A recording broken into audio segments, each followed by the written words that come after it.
The horrors of war often extend beyond the battlefield, into the shadowy realms of scientific experimentation and human rights abuses. Unit 731, a covert biological and chemical warfare research unit of the Imperial Japanese Army during World War II, stands as a chilling example of such atrocities. In this video, we'll delve into the dark history of Unit 731, exploring its origins, its horrific experiments on human subjects, and its lasting impact on our understanding of medical ethics and wartime atrocities. We'll examine the unit's activities in Manchuria, its development of biological weapons, and its cruel and inhumane treatment of prisoners of war and other victims. We'll also consider the legacy of Unit 731, the controversy surrounding its post-war cover-up, and the ongoing efforts to seek justice and accountability for its crimes against humanity. We'll also reflect on the importance of remembering these atrocities to prevent their reoccurrence and to uphold the ethical principles that should guide scientific research and medical practice. And who knows? Perhaps the next big discovery in historical research will be made by someone watching this video right now. Unit 731, a covert biological and chemical warfare research unit in the Imperial Japanese Army during World War II, was responsible for some of the most horrific war crimes and human rights abuses in history. Its activities in Manchuria, now northeast China, left a dark stain on humanity. Established in 1936, Unit 731 was shrouded in secrecy, its existence hidden from the world and its activities concealed from international scrutiny. Under the command of General Shiro Ishii, a combat medic officer with a twisted ambition, the unit conducted a series of horrific experiments on human subjects, dehumanizing them and referring to them as logs. These experiments, conducted in a sprawling complex of buildings and laboratories, were designed to develop and test biological weapons and gain a deeper understanding of human physiology and disease. However, the methods employed were barbaric and inhumane, violating all ethical principles and demonstrating a complete disregard for human life and dignity. Victims of Unit 731 included prisoners of war, captured civilians, and even children. They were subjected to a horrifying array of experiments, including disease injections, where prisoners were injected with deadly pathogens such as plague, anthrax, and cholera, to study the progression of these diseases and develop biological weapons, and vivisection, where live prisoners were subjected to vivisection, or surgical dissection without anesthesia, to observe the effects of diseases and injuries on the human body, as well as organ harvesting, where organs were removed from living prisoners for research purposes, often leading to their death, and amputation and other mutilations. Limbs were amputated and other mutilations were performed to study the effects of trauma and blood loss, and hypobaric chamber testing. Prisoners were placed in low-pressure chambers to stimulate high-altitude conditions, often resulting in severe injuries or death. And also, weapons testing. Various weapons, including grenades and flamethrowers, were tested on live prisoners to assess their effectiveness. The victims of Unit 731 came from diverse backgrounds, including Chinese, Russian, Korean, and Mongolian individuals. They were subjected to unimaginable suffering and cruelty, their lives treated as expendable in the name of scientific progress and military ambition. To conceal their crimes, Unit 731 personnel killed all remaining prisoners at the end of the war, leaving no survivors to tell their stories. The unit's activities were largely unknown to the world until the Soviet Union captured some of its members and conducted war crime trials in Khabarovsk in 1949. However, the United States, eager to acquire the unit's research data and expertise for its own biological weapons program, granted immunity to many of its key members, including Shiro Ishii himself. This cover-up, which lasted for decades, prevented justice for the victims and allowed many of the perpetrators to escape accountability. Japan, eager to gain an advantage in warfare, embarked on a clandestine biological weapons program in the 1930s, despite the international ban on such weapons under the Geneva Protocol. The Japanese military established Unit 731 in Manchuria,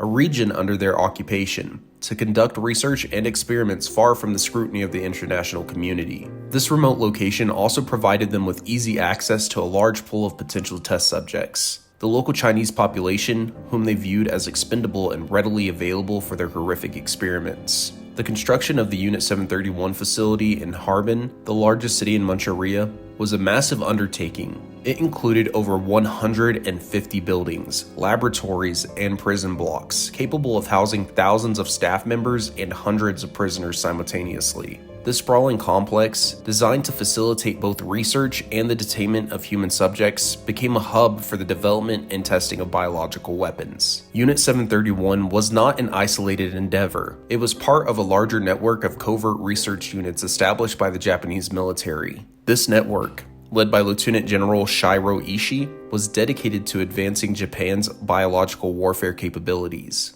Ishii, inspired by his visits to European and American research institutions, sought to create biological weapons that could inflict devastating harm on human populations. He believed that such weapons could give Japan a decisive advantage in warfare, and he was willing to disregard all ethical boundaries to achieve his goals. With the support of high-ranking military officials and even Emperor Hirohito himself, Unit 731 received generous funding and resources, allowing it to expand its operations and conduct its horrific experiments with impunity. The unit's activities were shrouded in secrecy, with its personnel sworn to silence and its victims dehumanized and referred to as logs. The true extent of Unit 731's atrocities would not be revealed until after the war, when the world was confronted with the horrifying details of its experiments and the unimaginable suffering it inflicted on countless innocent victims. Before the infamous Unit 731, there was Zongma Fortress. This prison and experimentation camp, located about 100 kilometers south of Harbin, served as the initial testing ground for the Japanese military's gruesome biological warfare research.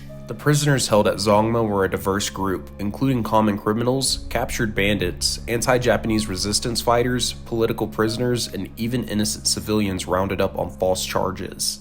These prisoners were initially treated relatively well, provided with adequate food and living conditions to ensure they were in good health before the experiments began. However, this human facade quickly gave way to unimaginable cruelty. The prisoners were subjected to horrific experiments designed to test the limits of human endurance and the effects of various diseases and treatments. They were systematically drained of blood, deprived of essential nutrients and water, and their deteriorating health was meticulously documented. Some prisoners were even subjected to vivisection. Others were deliberately infected with deadly pathogens, such as the plague bacteria, to study the progression of the disease and develop potential biological weapons. The conditions at Zongma Fortress were shrouded in secrecy, with the Japanese military taking extreme measures to prevent any information about their activities from leaking out. However, in the autumn of 1934, a prisoner break occurred, jeopardizing the facility's secrecy and raising concerns among the Japanese authorities. Then, in 1935, a devastating explosion, believed to be an act of sabotage, further damaged the facility. These events, coupled with the growing need for a larger and more sophisticated research complex, led to the decision to shut down Zongma Fortress and relocate the operations to a new facility in Pingfeng, closer to Harbin. Unit 731 was not alone in its pursuit of biological and chemical warfare. The Japanese military established a network of similar units throughout its occupied territories, each with its own sinister agenda. The Kwantung Army Military Horse Epidemic Prevention Workshop, later known as Unit 100, was another biological warfare development unit, focusing on the research and production of animal diseases that could be used to cripple enemy livestock and food supplies. The Kwantung Army Technical Testing Department, later renamed Unit 516, was dedicated to chemical warfare research. This unit developed and tested various chemical weapons, including poison gas and other toxic agents, which were used in combat and against civilian populations. Following the Japanese invasion of China in 1937, similar units, known as Epidemic Prevention and Water Supply Units, were established in major Chinese cities. These units, operating under the guise of public health initiatives, were actually involved in the development and deployment of biological and chemical weapons against Chinese civilians and military targets. These units, including Unit 1855 in Beijing, Unit EI 1644 in Nanjing, Unit 8604 in Guangzhou, and Unit 9420 in Singapore, formed a vast network of research and experimentation facilities, all dedicated to advancing Japan's capabilities in biological and chemical warfare. At its peak in 1939, this network employed over 10,000 personnel, including medical doctors, scientists, and technicians. These individuals were drawn to the program by the opportunity to conduct research with virtually no ethical constraints and the generous funding provided by the Japanese military. The victims of Unit 731 were subjected to a horrifying array of experiments, designed to test the limits of human endurance and the effects of various diseases and treatments. These experiments were often conducted with a callous disregard for human life. The dehumanization of these victims was a key aspect of Unit 731's operation. Prisoners were referred to as logs, a term that originated from a joke among the staff, as the facility's official's cover story was that it was a lumber mill. This dehumanizing language allowed the researchers and staff to distance themselves from the moral implications of their actions, reducing the victims to mere objects of experimentation. The experiments conducted at Unit 731 were not only cruel but also scientifically dubious. The researchers, driven by a combination of ambition and nationalistic fervor, often disregarded basic ethical principles and scientific rigor in their pursuit of results. They published some of their findings in peer-reviewed journals, falsely claiming that the experiments had been conducted on monkeys, further obscuring the true nature of their research and the horrific suffering it inflicted on their victims. The testimony of individuals like Hideo Shimizu, a former child laborer at Unit 731, provides a chilling glimpse into the horrors that took place within its walls. Shimizu, who was only 14 years old when he joined the unit, witnessed firsthand the gruesome specimens and the dehumanizing treatment of the prisoners. One of the most horrific aspects of Unit 731's activities was the practice of vivisection. Thousands of prisoners, including men, women, children, and even infants, were subjected to this gruesome procedure, often resulting in their deaths. The victims of these vivisections were typically infected with various diseases, and the researchers would cut them open to observe the effects of these diseases on their internal organs. These experiments were conducted with a callous disregard for human suffering, with victims often screaming in agony as they were sliced open and their organs examined.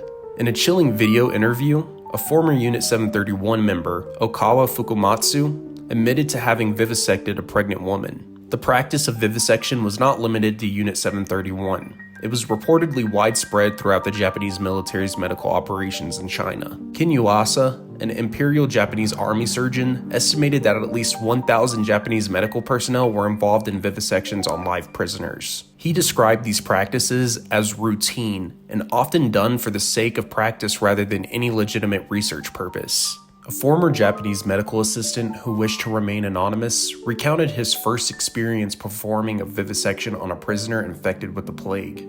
He described the victim's agonizing screams and the profound psychological impact it had on him, even though it was considered all in a day's work for the surgeons. Other sources revealed that the victims were often gagged or had their mouths stuffed with rags to stifle their screams, further demonstrating the dehumanizing and brutal nature of these experiments. Unit 731's sinister purpose was not just research. It was the development and deployment of biological weapons, unleashing deadly diseases upon unsuspecting populations and causing widespread suffering and death. By 1939, the unit had identified 6 potent pathogens: anthrax, typhus, paratyphus, glanders, dysentery, and plague-infected fleas. These agents were highly contagious, resilient to aerial dispersal, and capable of causing devastating epidemics. The next step was to test these biological weapons in the field, under the guise of military expeditions. Unit 731 conducted horrific experiments on Chinese civilians, deploying plague-infected fleas,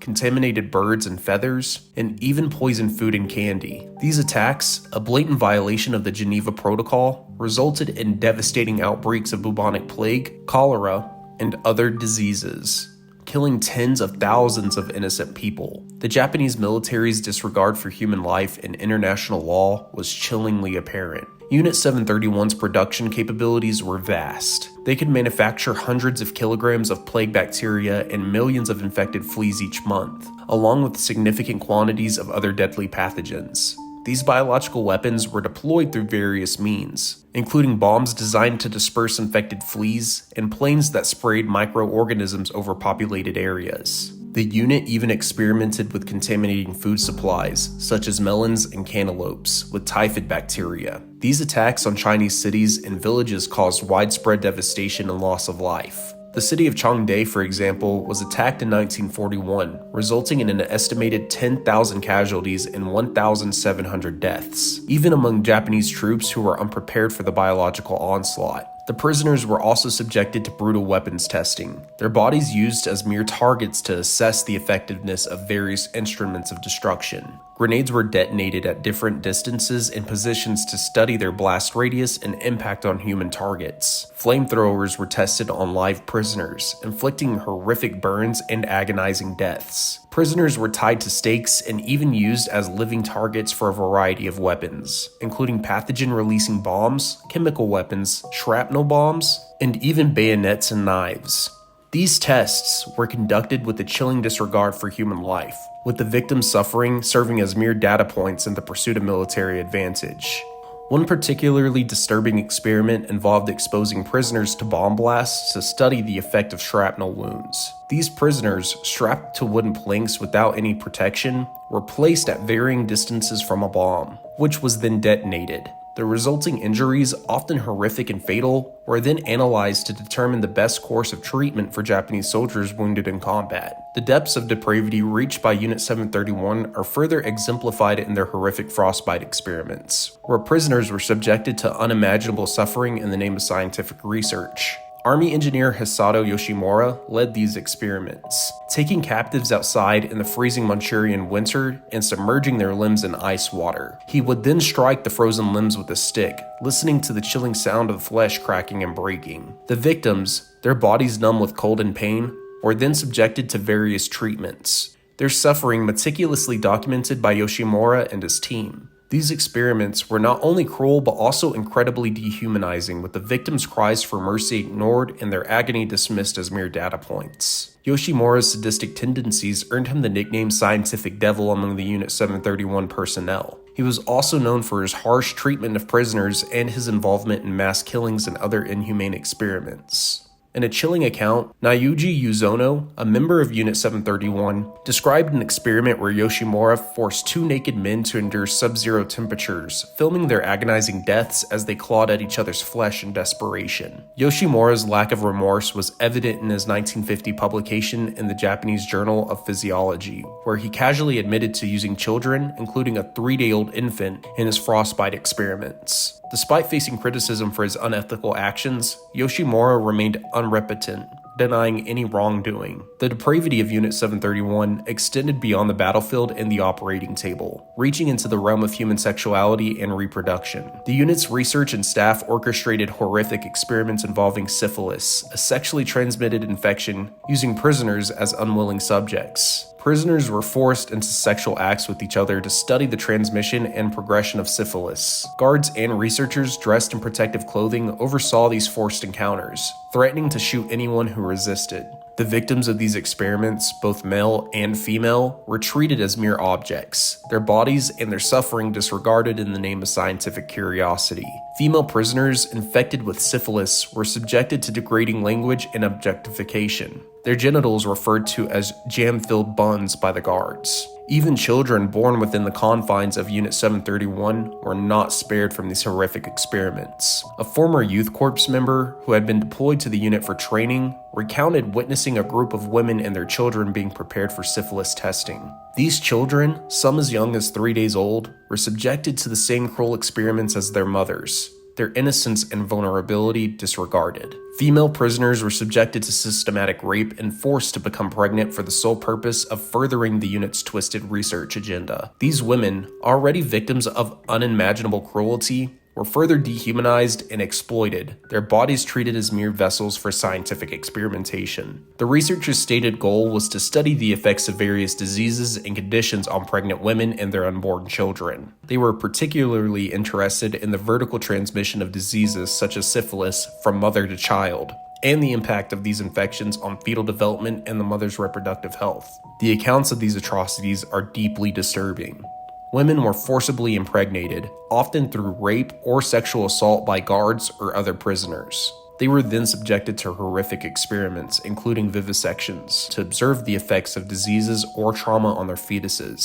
The fate of the children born within the confines of Unit 731 remains uncertain. There are no records of any survivors, and it's believed that these infants were either killed shortly after birth or aborted. The testimony of a former Unit 731 guard provides a glimpse into the casual brutality and dehumanization that permeated the facility. He recounts a chilling incident where a researcher with time to kill before an experiment decided to rape a Chinese woman held prisoner. Another researcher attempted to assault a woman who had been subjected to frostbite experiments, but was deterred by the severity of her injuries and the pus oozing to the surface. These accounts paint a horrifying picture of the sexual violence and exploitation that occurred within Unit 731. The victims, stripped of their humanity and reduced to mere experimental subjects, endured unimaginable suffering at the hands of their captors. The cruelty of Unit 731 extended far beyond disease and biological warfare. Prisoners were subjected to a horrifying array of tests, pushing the boundaries of human endurance and inflicting unimaginable pain. They were deprived of food and water to the point of death,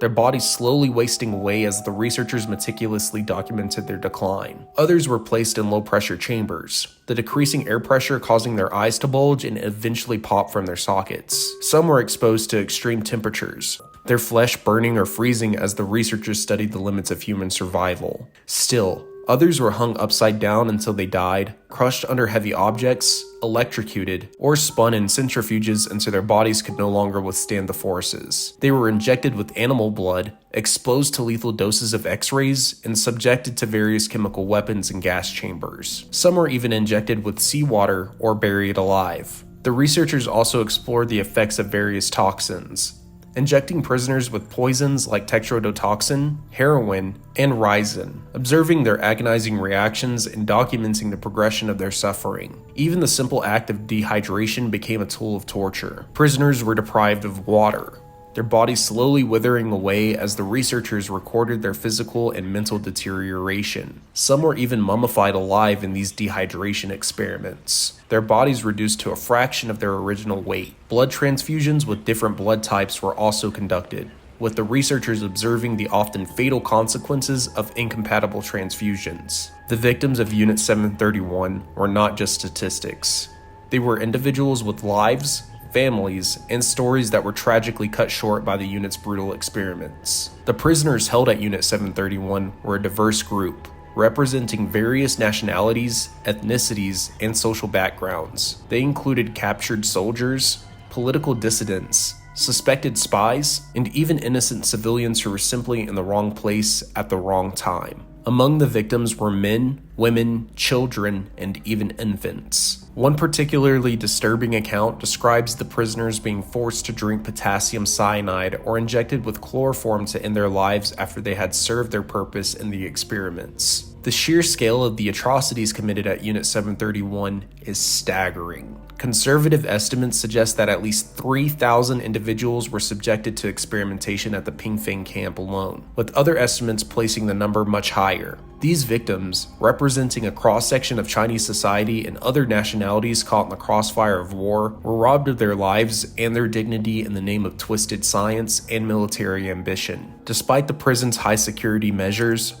a desperate escape attempt did occur. The details of this escape attempt were pieced together from the testimonies of former Unit 731 personnel. One account describes a Russian prisoner feigning illness to lure a guard into a cell. When the unsuspecting guard entered, the prisoner, along with his cellmate, overpowered him, seized the keys, and opened several other cells, freeing fellow prisoners. Chaos erupted within the prison as the freed prisoners, a mix of Russian and Chinese, ran through the corridors, their shouts and cries echoing through the normally sterile halls. One Russian prisoner, driven to desperation, even demanded to be shot rather than continue to be used as an experimental subject. His defiant cry was met with a bullet, ending his suffering but also highlighting the hopelessness of their situation. This escape attempt, while ultimately unsuccessful, revealed a moment of vulnerability among the Unit 731 staff. One staff member, witnessing the chaos, later admitted that they felt a sense of shame and defeat in the face of the prisoners' desperate struggle for freedom. However, the prisoners' hopes for escape were quickly dashed.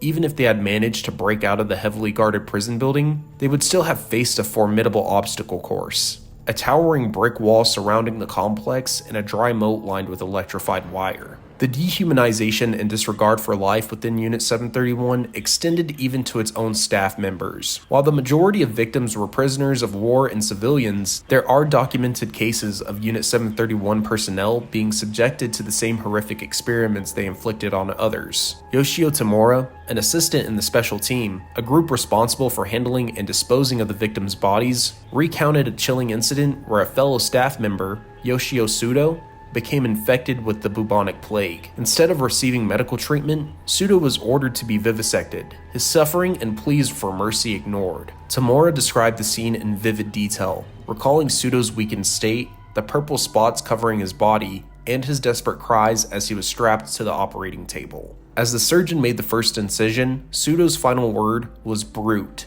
before succumbing to the agonizing procedure. Another case involved Mitsuo Hirakawa, a junior assistant who was also subjected to vivisection after accidentally contracting the plague. His friend and fellow Unit 731 member, Yoshio Shinozuka, testified to this horrific event, highlighting the callous disregard for human life that permeated the unit's culture. The dark legacy of Unit 731 is inextricably linked to the individuals who perpetrated its horrific crimes. While many of those involved remain hidden in the shadows of history, some of the key figures have been identified and their roles exposed. At the helm of this gruesome operation was Shiro Ishii, a lieutenant general in the Imperial Japanese Army, and a man driven by a twisted ambition to advance Japan's biological warfare capabilities. Ishii's leadership and vision shaped the unit's activities, from its research agenda to its inhumane treatments of prisoners. Other notable figures within Unit 731 included Ryuichi Naito, a lieutenant colonel who played a key role in the unit's research and development of biological weapons. After the war, he founded Japan's first commercial blood bank, the Green Cross. Masashi Kitano,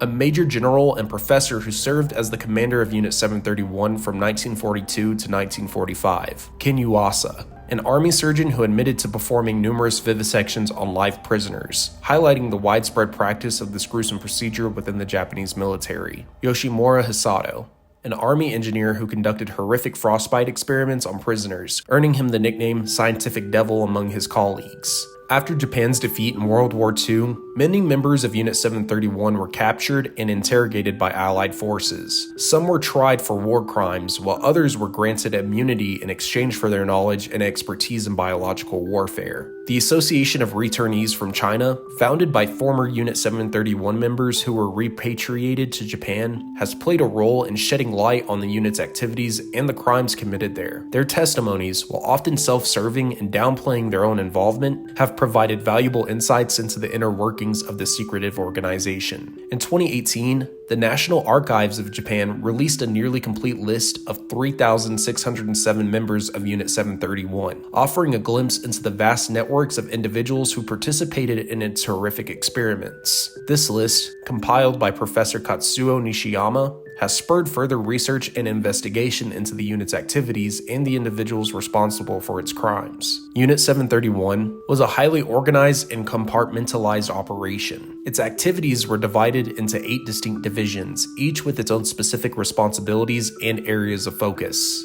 Division 1: Research on Deadly Diseases. This division was the heart of Unit 731's horrific human experimentation. Researchers in this division conducted experiments on live human subjects, infecting them with deadly diseases like bubonic plague, cholera, anthrax, typhus, and tuberculosis. Division 2: Field Testing of Biological Weapons. This division focused on developing and testing methods for deploying biological weapons in the field. They experimented with various delivery systems, such as bombs and sprayers, to effectively spread pathogens and infect enemy populations. Division 3: Production of Biological Weapons. This division, stationed in Harbin, was responsible for the mass production of biological weapons. They manufactured shells and bombs filled with deadly pathogens ready to be deployed against both military and civilian targets. Division 4: Storage and Maintenance of Biological Agents. This division oversaw the storage and maintenance of the vast quantities of biological agents produced by the unit. They ensured the viability and effectiveness of these deadly weapons, ready to be unleashed on unsuspecting populations. Division 5: Training of Personnel. This division was responsible for training new recruits and educating them in techniques of biological and chemical warfare. They indoctrinated personnel in the unit's twisted ideology, desensitizing them to the horrors that they were about to participate in. Divisions 6 through 8: support, and administration. These divisions provided essential support and administrative functions for the unit. They handled logistics, equipment, medical care for the staff, but not the prisoners, and the overall management of the facility. The compartmentalization of Unit 731's activities allowed for a high degree of efficiency and secrecy. Each division operated independently with limited knowledge of the activities of other divisions. This structure helped to maintain control, prevent leaks, and ensure that the unit's horrific agenda remained hidden from the outside world. The compartmentalization also meant that many individuals within the unit were unaware of the full extent of the atrocities being committed. This allowed them to rationalize their own participation, focusing on their specific tasks and avoiding confronting the moral implications of their actions. Its vast facilities, spread across 6 square kilometers, contained over 150 buildings, including laboratories, factories, and prison blocks. The complex was designed to be resistant to bombing raids, with reinforced structures and underground tunnels connecting various buildings.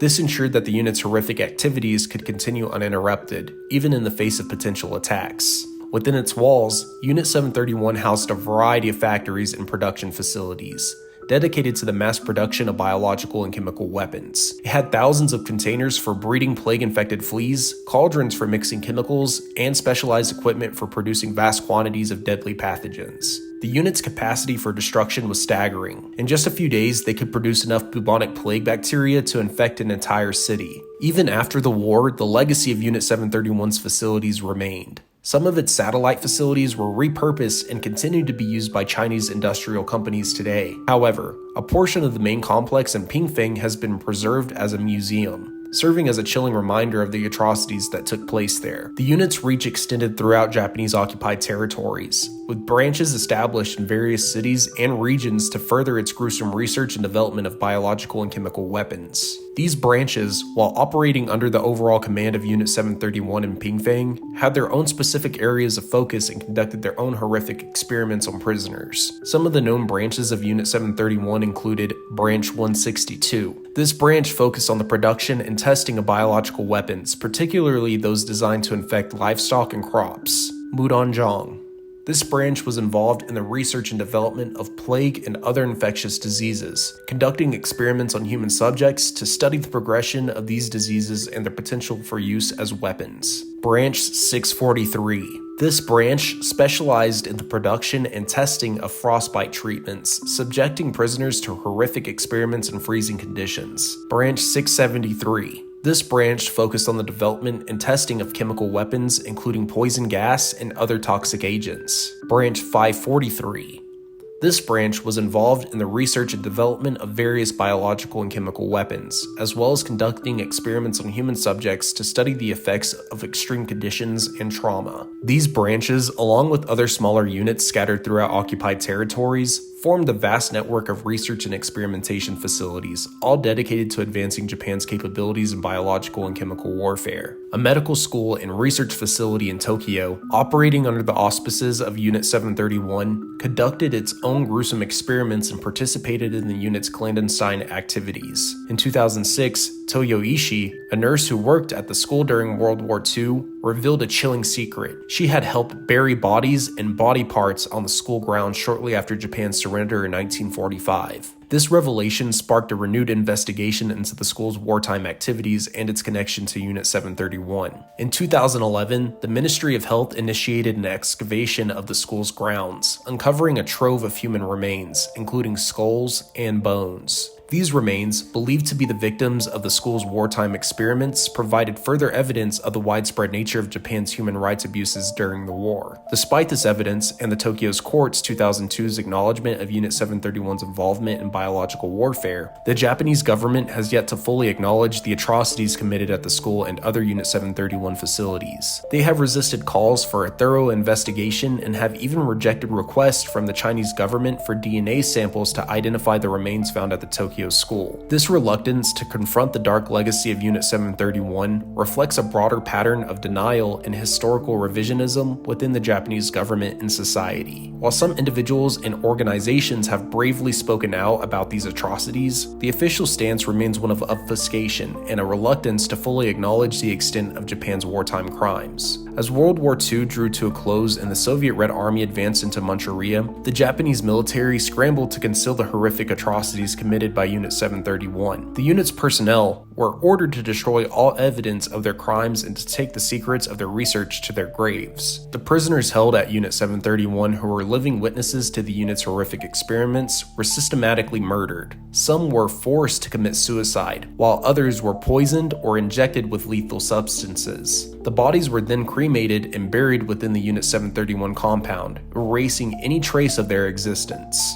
The unit's buildings and facilities were also systematically destroyed. Explosives were used to demolish laboratories, research equipment, and documents, leaving behind a trail of rubble and ashes. Despite these efforts to conceal their crimes, some members of Unit 731 were captured by the advancing Soviet forces. However, the United States, eager to acquire the unit's research data and expertise for its own biological weapons program, struck a secret deal with Ishii and other key members. In exchange for providing their knowledge and research findings, the US government granted immunity to these war criminals, allowing them to escape prosecution and accountability for their horrific crimes. This decision, made in the name of national security and Cold War anxieties, has been widely condemned as a betrayal of justice and a stain on the moral conscience of the United States. The Soviet Union, however, did conduct war crime trials in Khabarovsk in 1949, where 12 members of Unit 731 were tried and convicted. However, their sentences were relatively light, ranging from 2 to 25 years in Siberian labor camps, in exchange for their cooperation and providing information about the unit's activities. The Cold War, with its ideological and geopolitical tensions, further complicated the pursuit of justice for the victims of Unit 731.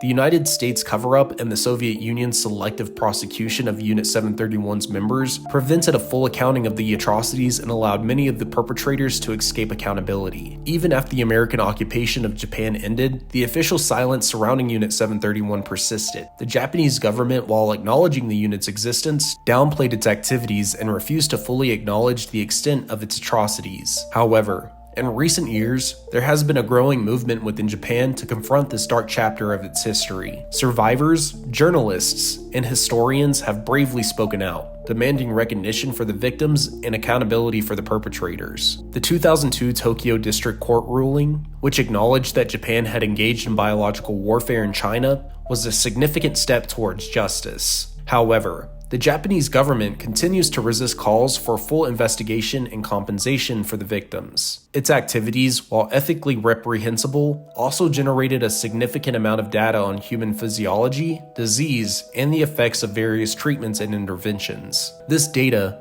though obtained through unethical means, has raised questions about its potential usefulness for advancing medical knowledge and even aiding in the fight against modern-day diseases. However, the scientific value of Unit 731's research has been questioned. Many of the experiments were poorly designed and lacked proper controls, making their results unreliable and difficult to interpret, as well as the dehumanizing and brutal nature of the experiments raises ethical concerns about utilizing any data obtained through such means. Despite these limitations, some of Unit 731's research, mostly in the areas of frostbite treatment and the study of epidemic hemorrhagic fever, has been deemed to have some scientific merit. These studies, while still ethically problematic, were conducted with a greater degree of rigor and have provided some insights into these specific medical conditions. For example, the research on EHF, published in a Japanese medical journal in 1969, documented the transmission of the disease through lice and fleas, confirming earlier findings and contributing to our understanding of this often fatal illness. The frostbite research conducted by Yoshimura also has led to some advancements in understanding the physiological effects of cold exposure and the development of potential treatments.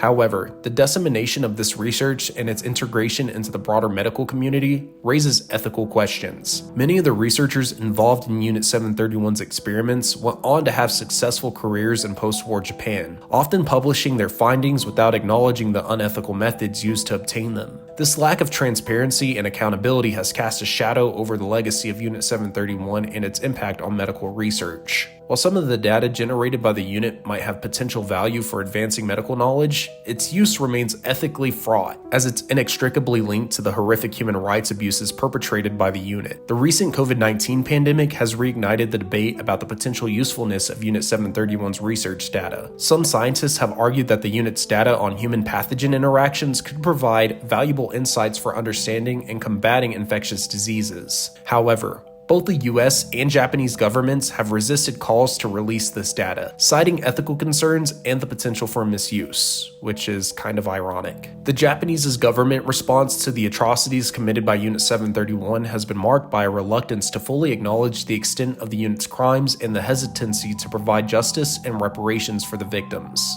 In the 1980s, the Japanese Ministry of Education attempted to censor a textbook by historian Saburo Ayanaga, demanding the removal of a passage that described Unit 731's human experiments. The ministry claimed that there was no academic research to support these claims, despite ample evidence to the contrary. This censorship attempt sparked a legal battle that lasted for years, ultimately culminating in 1997 Supreme Court ruling in favor of Ayanaga. The court recognized the validity of the historical evidence and declared the ministry's censorship a violation of freedom of speech. Despite this legal victory, Japanese history textbooks often gloss over the specifics of Unit 731's activities, offering only brief and sanitized accounts of its existence. This lack of comprehensive and honest education about this dark chapter in Japanese history has been criticized for hindering reconciliation and preventing a full understanding of the war's impact. In 1997, a class action lawsuit was filed against the Japanese government, demanding reparations for the victims of Unit 731. However, the Japanese court system dismissed the lawsuit,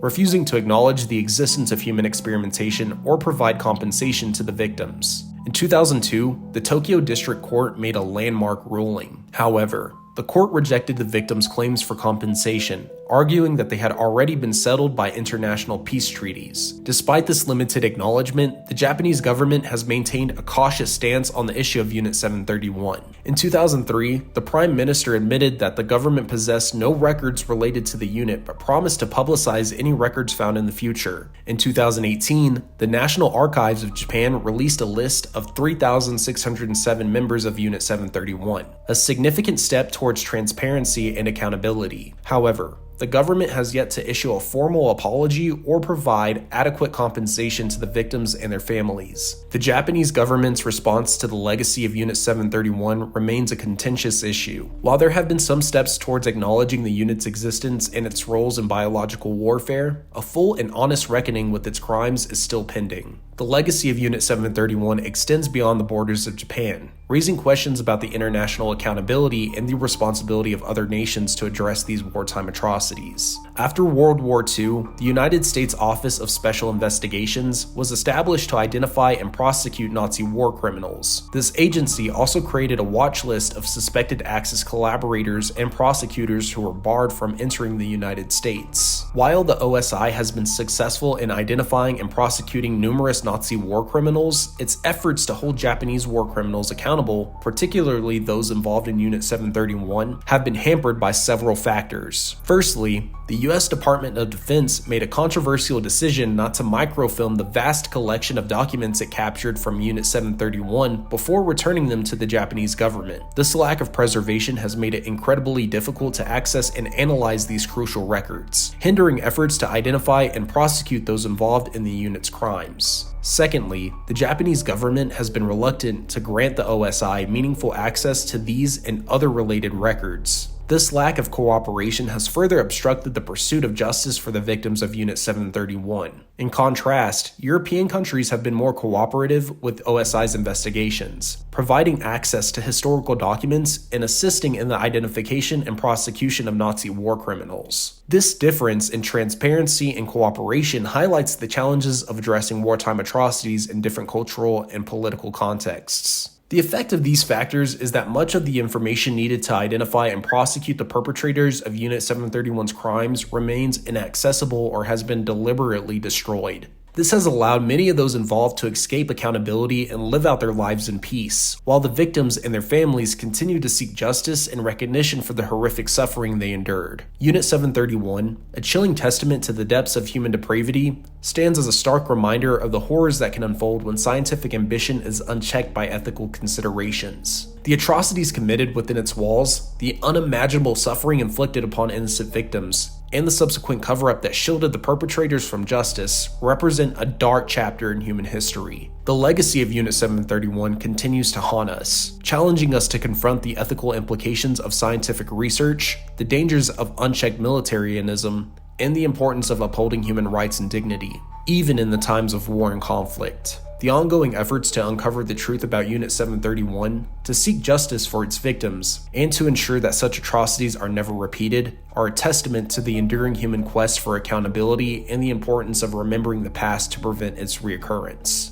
By confronting the darkest chapters of history, we can learn from the mistakes of the past and strive to create a future where human life is valued, where scientific progress is guided by ethical principles, and where all individuals are treated with dignity and respect. The story of Unit 731, while disturbing and heartbreaking, also serves as a beacon of hope, reminding us of the resilience of the human spirit and the power of truth and justice to prevail, even in the face of seemingly insurmountable obstacles. If this exploration has moved you, I encourage you to delve deeper into the history of Unit 731 and its impact on the world. Learn about the victims, their stories, and the ongoing efforts to seek justice and closure. Consider the ethical implications of scientific research and the responsibility of the scientific community to uphold the highest standards of human decency and compassion. And remember, the pursuit of knowledge and progress must always be guided by respect for human life and dignity. By remembering the lessons of the past and embracing a commitment to ethical conduct, we can strive to create a world where the horrors of Unit 731